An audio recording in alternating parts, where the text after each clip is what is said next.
अस्सलाम वालेकुम students, today I am going to discuss the topic that is properties of chromates. तो students, ये हमारा उसका जो हमारा प्रीवियस लेक्चर था उसका ये पार्ट नंबर बी है, क्योंकि आपको याद होगा कि मैंने फर्स्ट जो इसका पार्ट था उसमें आप लोगों से क्रोमेट्स जो है हमारे पास क्रोमेट्स हैं उसकी जो जनरल इंट्रोडक्शन है उसको डिस्कस किया था। उसके बाद इसके स्ट्रक्चर को और उसकी प्रेपरेशन को डिस्कस किया था फर्स्ट पार्ट में, पार्ट ए में, ठीक है। लेकिन जो इसकी प्रॉपर्टीज़ हैं वो रह गई थी, तो वो मैंने अब जो है पार्ट जो बी है उसमें आप लोगों से जो इसकी प्रॉपर्टीज़ हैं वो डिस्कस करने जा रही हूँ। तो हम स्टार्ट लेते हैं, प्रॉपर्टीज़ ऑफ क्रोमेट्स की तरफ आते हैं। तो स्टूडेंट्स, क्रोमेट्स तो आपको याद होगा कि इंट्रोडक्शन में मैंने आपको बताया था क्रोमेट्स क्या होते हैं। They are the salts of chromic acid, ठीक है। क्रोमिक एसिड के जो सॉल्ट्स हैं, ठीक है, अब वो पोटाशियम क्रोमेट्स भी हो सकते हैं या सोडियम क्रोमेट्स हैं, तो ये सॉल्ट्स हम यूज़ करते हैं, ठीक है। तो अब इनकी क्या क्या प्रॉपर्टीज़ हैं, तो सबसे पहले हम इसकी प्रॉपर्टी की तरफ आते हैं, फर्स्ट प्रॉपर्टी की तरफ। तो क्या है कि almost all the chromates are yellow in colour, ठीक है। तो जब भी क्रोमेट्स की बात हो तो आपको पता होना चाहिए कि जितने भी क्रोमेट्स होते हैं वो ज़्यादातर जो भी क्रोमेट्स हैं, अगर हम देखें पोटाशियम क्रोमेट्स हैं या सोडियम के क्रोमेट्स हैं, ये क्या कैसे होते हैं, येलो इन कलर होते हैं, येलो कलर के होते हैं, ठीक है। मतलब आप उनको देख के फ़ौरन से पहचान सकते हैं कि ये जैसे आपकी हल्दी होती है ना, हल्दी का कलर होता है, ठीक है। आपने देखा होगा येलो कलर की जो होती है, ठीक है। तो इस तरह से जो है वो इस तरह का कलर होता है इनका, आपके क्रोमेट्स का।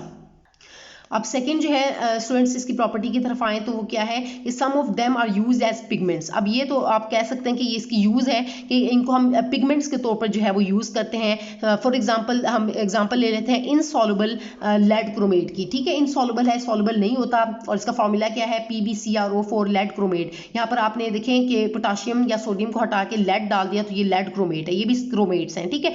तो ये यूज़ होता है, it is use for the preparation of yellow oil colour, ठीक है। येलो ऑयल कलर को प्रिपेयर करने के लिए, जिसको आप येलो क्राउन भी कहते हैं, तो इसको प्रिपेयर करने के लिए जो है हम इसको इस्तेमाल करते हैं, ठीक है। ये भी आपने देख लिया। उसके बाद जो है हम इसकी थर्ड प्रॉपर्टी की तरफ देखें स्टूडेंट्स, तो ये आपके पास जो है पोटाशियम क्रोमेट है या पोटाशियम डाइक्रोमेट। K2CrO4 को हम क्या कहते हैं, पोटाशियम क्रोमेट कहते हैं, और K2Cr2O7 को हम क्या कहते हैं, पोटाशियम डाइक्रोमेट। इसको सिंपल क्रोमेट कह रहे हैं क्योंकि इसके अंदर एक क्रोमियम है और यहाँ पर दो क्रोमियम है, Cr2 आप देख रहे हैं कि क्रोमियम दो है, तो इसी वजह से हम इसको बोलते हैं पोटाशियम डाइक्रोमेट, ठीक है स्टूडेंट्स। तो ये दोनों जो है potassium chromate and potassium dichromate जो है, यहाँ पर इनकी प्रॉपर्टी में डिस्कस कर रही हूँ कि दे शो सिमिलर प्रॉपर्टीज। इनकी प्रॉपर्टीज जो है वो सिमिलर है। अब सिमिलर कैसे हैं, because in an aqueous solution, अगर हम एक्वस सोल्यूशन में देखें तो एक्वस सोल्यूशन, एक्वा कहते हैं वाटर को, ठीक है। एक्वस सोल्यूशन इनके वाटर के अंदर, तो हम अगर इनको देखें तो ये आपके पास जो डाइक्रोमेट आइंस हैं और क्रोमेट आइंस जो हैं, they exist in equilibrium. Equilibrium में जो है ये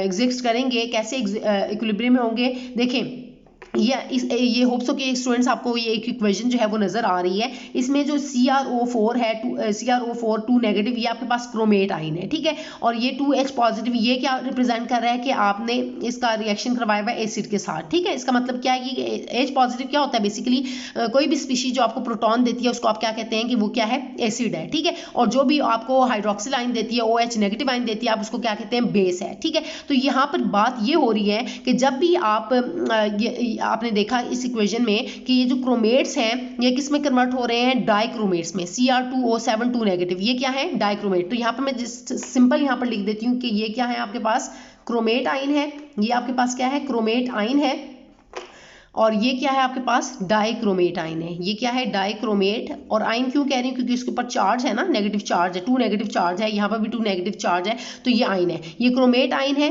ठीक है। CrO4 2 नेगेटिव ये क्रोमेट आइन है, और ये Cr2O7 2 नेगेटिव ये क्या है, डाइक्रोमेट आइन है। और इस इक्वेशन में आप देख रहे हैं कि ये क्या है, इक्विलिब्रियम में है। इक्विलिब्रियम में है मतलब रिएक्शन फॉरवर्ड भी जा रहा है और बैकवर्ड भी, ये आपको रिवर्सिबल रिएक्शन इसमें नजर आ रहा है। अब स्टूडेंट्स, यहाँ पर रिवर्सिबल रिएक्शन का मतलब क्या है, यहाँ पर ये सब बातें क्या हो रही हैं, तो आप इसको अंडरस्टैंड करेंगे। तो देखें, यहाँ पर आपका जो क्रोमेट आइन है, जब स्टूडेंट्स इसके अंदर आप कोई भी एसिड, ठीक है, एसिड को आप एसिड को ऐड करते हैं, मतलब इसमें आप जब भी एसिड को ऐड करेंगे तो होता क्या है कि एसिड को ऐड करने से ये किस में कन्वर्ट हो जाता है, डाइक्रोमेट आयन में, और साथ में यहाँ पर देखें ये आपको वाटर मिलता है, ठीक है। जब भी आप जो है क्रोमेट आयन के अंदर एसिड को ऐड करेंगे, एसिड इसमें ऐड करेंगे, तो आपका जो जो इक्विलिब्रियम है वो शिफ्ट करेगा टुवर्ड्स राइट। किधर जाएगा, राइट साइड पे जाएगा, और आपको जो है ये डाइक्रोमेट आयन जो है वो मिलेंगे। अब रिएक्शन को देखने, इक्वेशन बैलेंस्ड भी है, तो देखें 2 मोल्स ऑफ क्रोमेट, ये यहाँ पर Cr जो है वो एक है, लेकिन यहाँ पर 2 मोल्स के लिए रिएक्शन को बैलेंस किया तो ये देखें आपको मिला Cr2, 2 क्रोमियम यहाँ पर भी है, 2 क्रोमियम यहाँ पर भी है, ठीक है। और O7 ऑक्सीजन कितने हैं यहाँ पर 7, तो यहाँ पर देखें 4 2 जार 8 और 8 ऑक्सीजन है, तो यहाँ पर क्या है 7 ऑक्सीजन है, तो Cr2O7, तो ये बात आपको समझ आ गई कि क्रोमियम भी बैलेंस्ड और ऑक्सीजन जो है यहाँ पर 8 है, यहाँ पर 7 है, तो एक ऑक्सीजन कहाँ गई, वो इन द फॉर्म ऑफ यहाँ पर H पॉजिटिव, ये रिएक्शन को बैलेंस करने के लिए 2 लगाया, तो H2O बनता है ना साथ में, तो H2 यहाँ से निकल गया और एक ऑक्सीजन जो यहाँ से बचा था तो वो H2O की फॉर्म में यहाँ से वाटर की फॉर्म में निकल गया। ठीक है, तो आपने देखा कि क्रोमेट आयन जो है वो डाइक्रोमेट आयन में कन्वर्ट हुआ जब आपने इसमें एसिड ऐड किया। ठीक है, और तो जब भी ये बात आपने याद रखनी है कि जब भी आप क्रोमेट आयंस में एसिड को ऐड करते हैं तो ये डाइक्रोमेट आयन में कन्वर्ट होता है। इसका मतलब है कि रिएक्शन जो है वो किधर जा रहा है, टुवर्ड्स राइट जा रहा है। जब राइट जाएगा तो ये डाइक्रोमेट आयन में कन्वर्ट होगा। लेकिन स्टूडेंट्स मैंने आपको बताया है कि ये रिएक्शन फॉरवर्ड भी जाता है एज वेल एज बैकवर्ड भी, क्योंकि ये रिवर्सिबल रिएक्शन है, तो ये हो सकता मतलब रिवर्स भी हो सकता है, मतलब आप डाइक्रोमेट आयन को क्रोमेट आयन में भी कन्वर्ट कर सकते हैं। लेकिन अब सवाल पैदा होता है कि वो कैसे। तो स्टूडेंट्स जब भी आप डाइक्रोमेट आयंस के अंदर जो है आप बेस डालेंगे, यानी कि एसिड की जगह आप अल्कली डाल देंगे, तो बेस डालेंगे तो जब अल्कली को ऐड करेंगे इस सॉल्यूशन के अंदर तो क्या होगा कि आपके जो हाइड्रोक्सिल आयंस हैं क्या करेंगे, हाइड्रोक्सिल आयंस यानी कि जो आपको पता है ना अल्कली क्या होती है, जो आपको OH नेगेटिव आयन दे, तो OH नेगेटिव आयन क्या करेंगे, यहाँ से ये जो प्रोटॉन जो एसिड मौजूद है H पॉजिटिव, इसको क्या करेंगे, ये हाइड्रोजन आयन को यहाँ से रिमूव कर लेंगे। तो इस तरह से इक्विलिब्रियम जो है वो क्या करेगा, शिफ्ट कर जाएगा टुवर्ड्स लेफ्ट। किधर जाएगा, लेफ्ट साइड पे चला जाएगा, लेफ्ट साइड पे चला जाएगा। इसका मतलब क्या है कि ये जो आपके डाइक्रोमेट आयंस है ये किस में कन्वर्ट हो जाएंगे, क्रोमेट आयंस में कन्वर्ट हो जाएंगे। सिंपल दो बातें स्टूडेंट्स याद रखनी है, जो सिंपल मतलब इस सारी चीज का निचोड़ है। मैं ये कह रही हूं कि अगर आपने क्रोमेट आयंस को डाइक्रोमेट आयन में कन्वर्ट करना है तो आप उसमें एसिड को ऐड करेंगे। ठीक है, और अगर आपने डाइक्रोमेट आयन से क्रोमेट आयन बनाने है, मतलब बिल्कुल इसका ऑपोजिट करना है, तो आप एसिड की जगह आप क्या करेंगे, आप उसमें बेस ऐड करेंगे। किसमें, डाइक्रोमेट आयंस में आप बेस ऐड करेंगे। जब बेस ऐड करेंगे तो बेस क्या है होती है, जो कि आपको OH नेगेटिव आयन देगी। तो ये बेस क्या करेगी कि इसमें से जो आपका रिएक्शन है, रिएक्शन मिक्सचर में से उसमें से क्या करेगी, क्या आप H पॉजिटिव को क्या कर लेगी, फौरन से बेस अट्रैक्ट करती है ना, एब्स्ट्रैक्ट करती है प्रोटॉन को, तो वो फौरन से प्रोटॉन को ले लेगी, तो ये क्या बन जाएगा आपका वाटर। ठीक है, तो ये फिर रिएक्शन किधर जाएगा, टुवर्ड्स जो है लेफ्ट मूव करेगा, और लेफ्ट साइड पे आपको पता है कि क्या मौजूद है, क्रोमेट आयंस मौजूद है। ये लेफ्ट साइड है और ये क्या है, राइट साइड है। इस तरह से स्टूडेंट्स आप जो है इस टॉपिक को अंडरस्टैंड कर सकते हैं। तो सिंपल मैंने आपको बात बताई कि आपने दो बातें याद रखनी है। फर्स्ट क्या कि आप जब भी क्रोमेट से डाइक्रोमेट बनाना चाहते हैं तो आपने क्या करना है, उसके अंदर एसिड को ऐड करना है। ठीक है, और अगर आपने डाइक्रोमेट से क्रोमेट्स बनाने तो आपने उसमें अल्कली यानी कि बेस जो है उसमें ऐड करनी है। यही बात मैंने पॉइंट की फॉर्म में नीचे लिखी हुई है, ये होप्स हो कि आपको नजर भी आ रही है। तो क्या है कि if an alkali is added, अगर आप अल्कली को ऐड करेंगे to this solution, hydroxyl ions will remove hydrogen ions in solution. तो यही हाइड्रोक्सिल आयंस यानी कि अल्कली जो है वो क्या करेगी, रिमूव कर देगी हाइड्रोजन आयंस को, यानी कि H पॉजिटिव आयंस को in solution, and this equilibrium will shift to the left. और ये किधर मूव कर जाएगा, इक्विलिब्रियम लेफ्ट साइड पे जाएगा। ठीक है, ये लेफ्ट साइड पे जाएगा equilibrium, and dichromate ions will be converted into chromate ions. और ये आपकी जो डाइक्रोमेट आयंस हैं ये क्रोमेट आयंस में कन्वर्ट हो जाएंगे। और similarly addition of acid will shift the reaction towards right. ठीक है, अगर हम इसके बिल्कुल ऑपोजिट करें तो एडिशन ऑफ एसिड क्या करेगी, अगर हम एसिड को ऐड करें तो ये आपने देखा कि राइट साइड पे यानी कि डाइक्रोमेट आयंस जो हैं उनकी फॉर्मेशन हो रही है।